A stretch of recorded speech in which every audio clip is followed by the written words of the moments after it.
Recently, my brother installed Davinci Resolve, but he had a problem with it.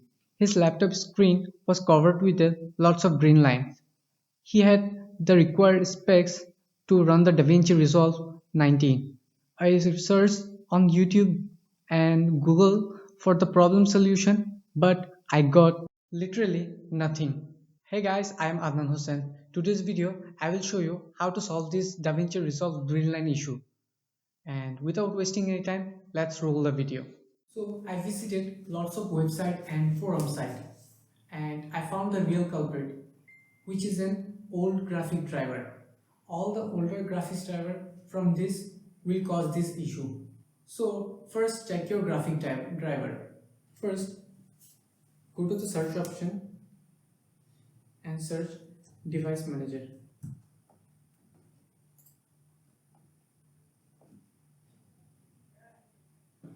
And go to the display adapter. Here you can see your laptop dedicated or integrated graphics name. Here double click it and this will be open, and here you can see my driver version is old, so I have to update it. So double click on update driver. Next, the best driver for your device is already installed. If your PC or laptop showing this message, so you have to download the driver manually.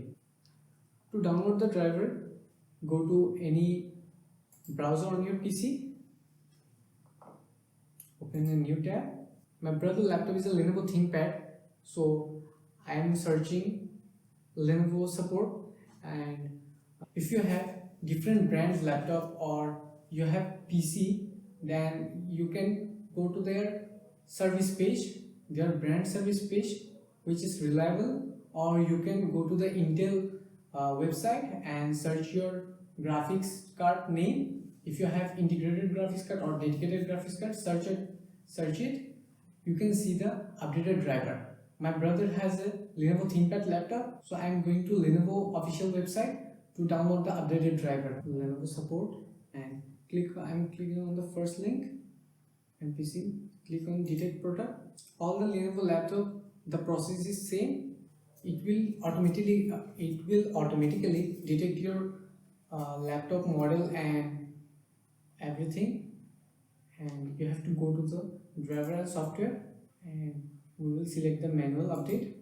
From here we will go to the here is graphic driver display. Here it is, display and video graphics, and in here we will select our OS version.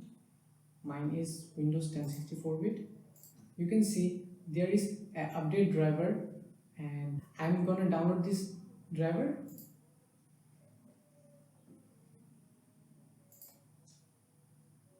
And the driver installation is simple.